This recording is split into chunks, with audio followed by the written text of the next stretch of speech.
के बाद एक बार फिर से आपका स्वागत है। आप देख रहे हैं इंडिया न्यूज, आपके साथ मैं हूं रचना बंसल।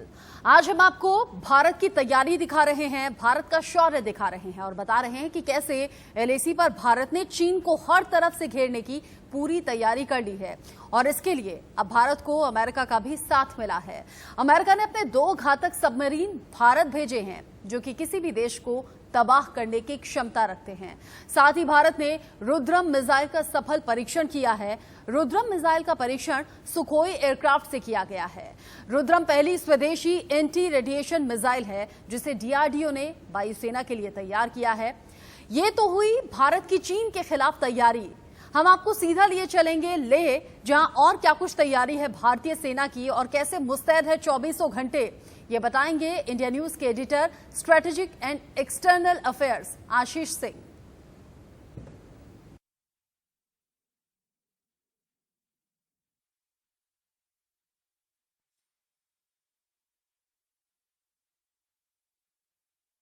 मेरे पीछे MiG-29 इंडियन एयरफोर्स का ये ओवरशूट करेगा, टचडाउन करके वापस टेक ऑफ करेगा और जिस तरह से आपने देखा ये बेहतरीन ओवरशूट करते हुए, ये जाहिर सी बात है कि इस तरह से कई बार प्रैक्टिस की जाती है।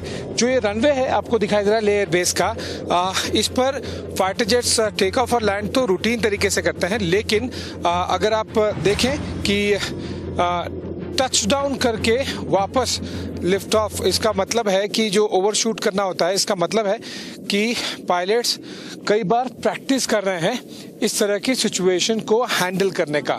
और क्योंकि ले एयरबेस काफ़ी नज़दीक है, जो नज़दीकी एलएसी पॉइंट है वो यहाँ से केवल और केवल मान लीजिए कि एक 60 नॉटिकल माइल मतलब लगभग 100 किलोमीटर के आसपास का ही है। तो इतना फॉरवर्ड लोकेशन पर है एलएसी से, और ये 2 फ्रंट वॉर सिचुएशन के लिए ये केटर करता है, मतलब कि एलओसी के लिए भी और एलएसी के लिए भी। और इसी के मद्देनज़र इस तरह के एयरबेस, जो ले एयरबेस है, वो काफ़ी महत्वपूर्ण हो जाते हैं इंडिया के स्ट्रैटेजिक पॉइंट ऑफ व्यू।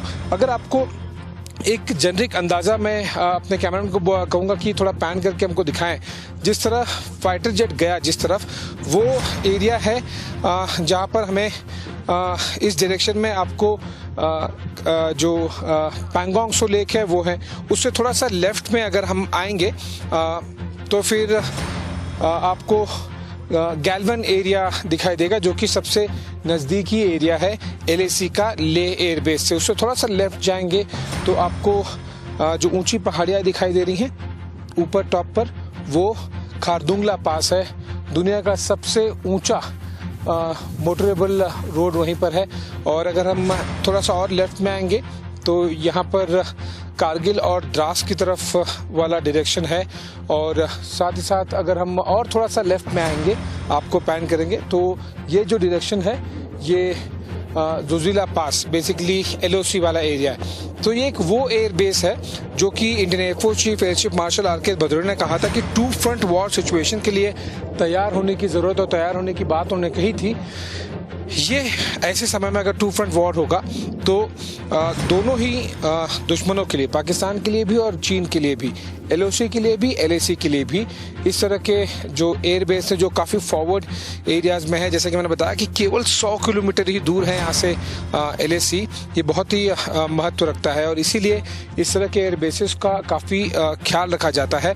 और अब हम एक और ये लैंडिंग आपको दिखाएंगे। लैंडिंग नहीं, ये ओवरशूट करेगा।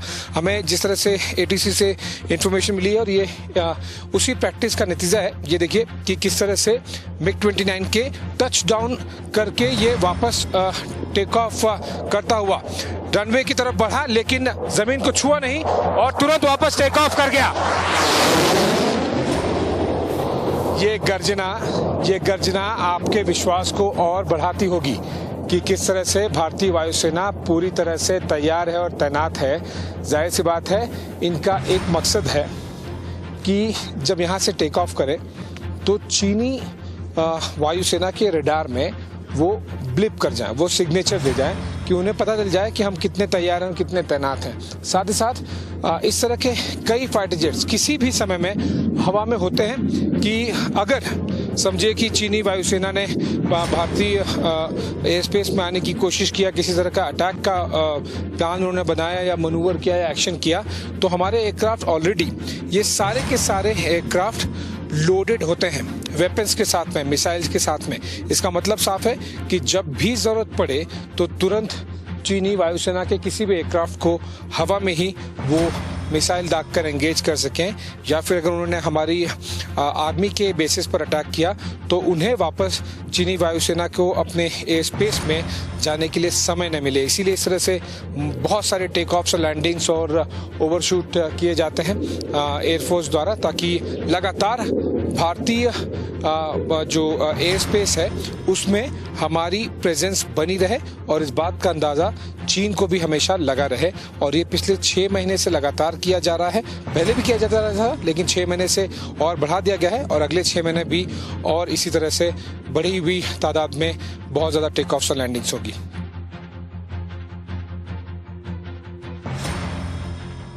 ये 1962 का भारत नहीं है, ये 2020 का भारत है, और यही दर्शाते हुए इंडियन एयरफोर्स के MiG-29 फाइटर जेट्स दुनिया के सबसे ऊंचे ऑपरेशनल मिलिट्री एयरबेस पर ले इंडियन एयरफोर्स का बेस, जो कि केवल और केवल 100 किलोमीटर दूर है LAC से।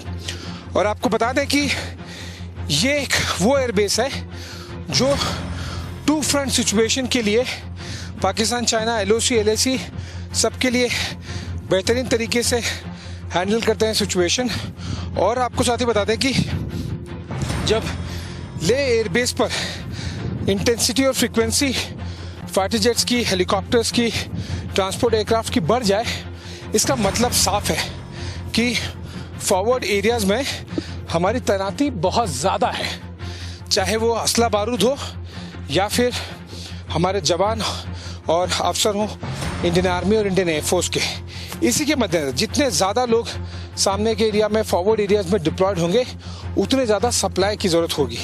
और इसी के मद्देनजर लेह एयरबेस से सामने फॉरवर्ड एरियाज पर काफ़ी कुछ डिप्लॉय किया जाता है, काफ़ी कुछ बहुत तेज़ी से मूवमेंट कराकर पहुंचाया जाता है।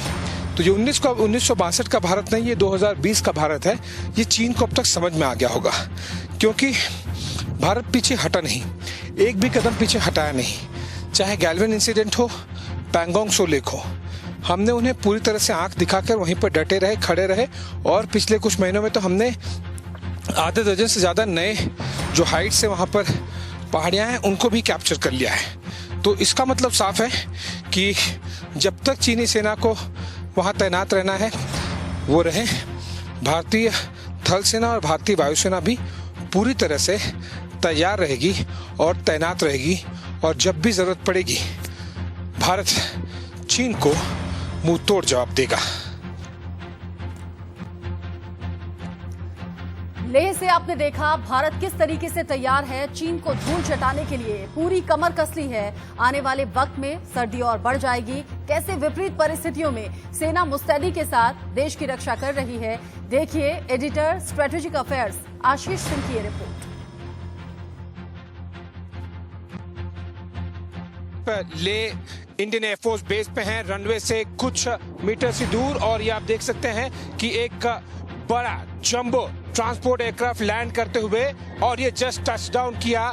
ये इंडियन एयरफोर्स का IL-76 ट्रांसपोर्ट एयरक्राफ्ट है।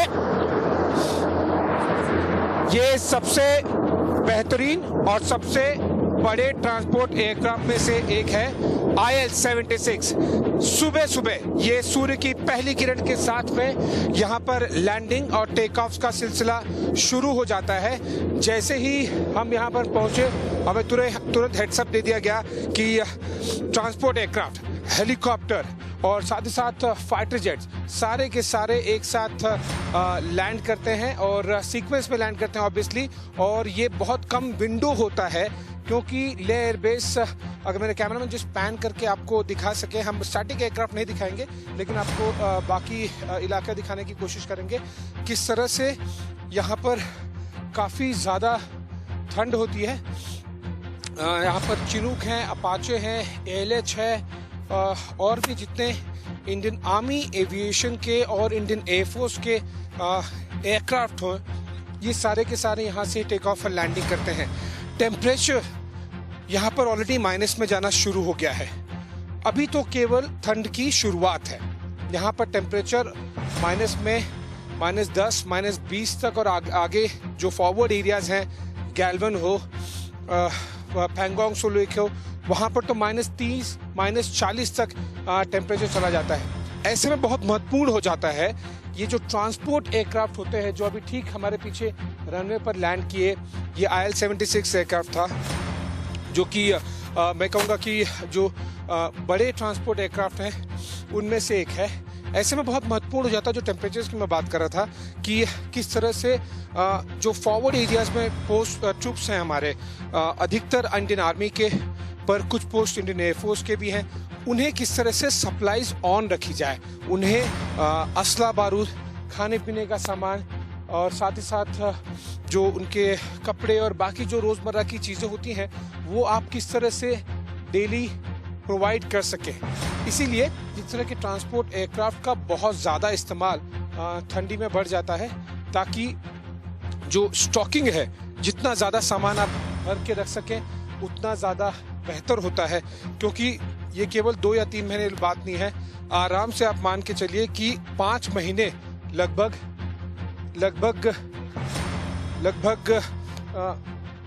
5 महीने तक ये इस तरह से चलते रहता है। ये एक और ट्रांसपोर्ट एयरक्राफ्ट लैंड करते हुए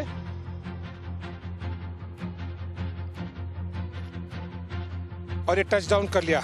ये सिलसिला जैसे कि मैं आपको पहले बता रहा था लगातार चलते रहता है और सुबह का ही समय होता है इस तरह से एयरक्राफ्ट को टेक ऑफ का। ये जो एयरक्राफ्ट अभी ठीक लैंड करके गया है ये है AN-32।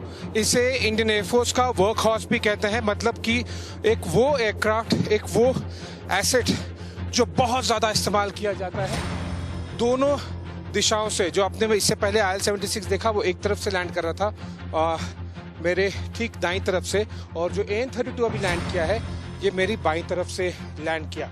जो मैं आपको टेम्परेचर्स की बात कर रहा था, क्योंकि टेम्परेचर्स माइनस में यहाँ पर चले जाते हैं, इसमें बहुत महत्वपूर्ण हो जाता है कि अक्टूबर नवंबर में आप जितना ज़्यादा स्टॉकिंग कर सकें वो कर लीजिए। जितना ज़्यादा असला बारूद, सामान, रोज़मर्रा की चीज़ें, वो सब चीज़ें फॉरवर्ड पोस्ट के लिए। ध्यान दीजिएगा कि आगे कुछ 200, 500 या 1000 की बात नहीं है, कई हज़ार, एक एक डिवीजन में ऐसे कम से कम आधे दर्जन ट्रांसपोर्ट एयरक्राफ्ट की ज़रूरत पड़ती है सामान लेके आने के लिए, और ऐसे कई डिवीजन फॉरवर्ड एरियाज में डिप्लॉयड हैं। दूसरी एक महत्वपूर्ण बात होती है, जैसे जैसे ठंड बढ़ती जाती है ऑक्सीजन का लेवल और थोड़ा सा कम हो जाता है। वो इसलिए क्योंकि सांस लेने में दिक्कत आती है।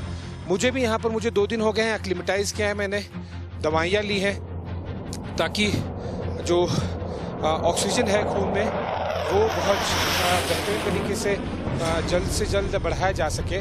ऐसे में इन इंडियन आर्मी और इंडियन एयरफोर्स के हमारे जवानों को, हमारे पायलट्स को, ऑफिसर्स को सम्मान मेरा और बढ़ जाता है, क्योंकि बहुत मुश्किल ठंड है, ऊपर से ऑक्सीजन कम है, ऊपर से टेंशन इतना ज़्यादा है कि आपको लगातार इस तरह की सॉर्टीज करनी है।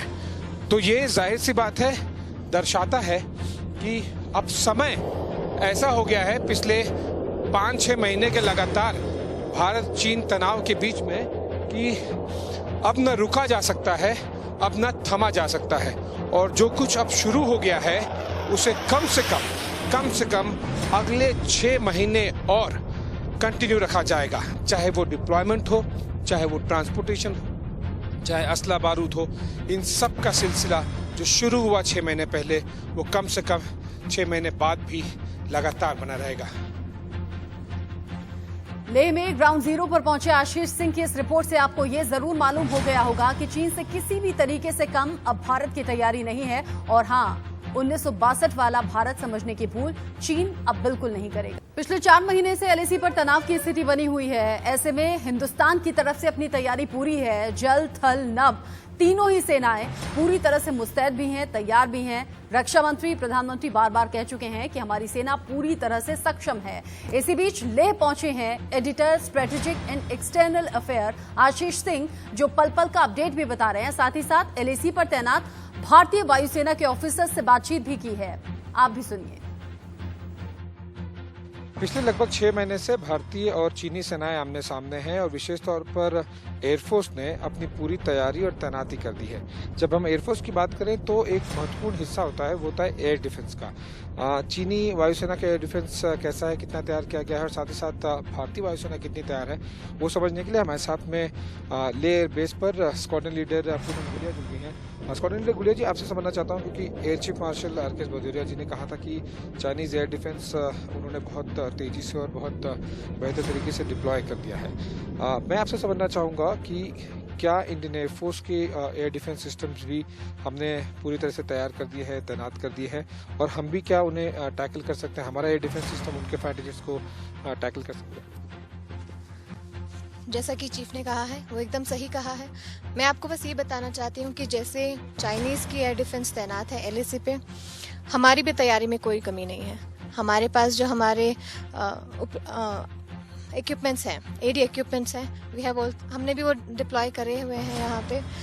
हमारा इंडियन आर्मी का और एयरफोर्स का तालमेल है एयर डिफेंस में। उनके जो एयर डिफेंस इक्विपमेंट है, हमारे जो एयर डिफेंस इक्विपमेंट है, हमने एक नेटवर्क बनाया है इसका।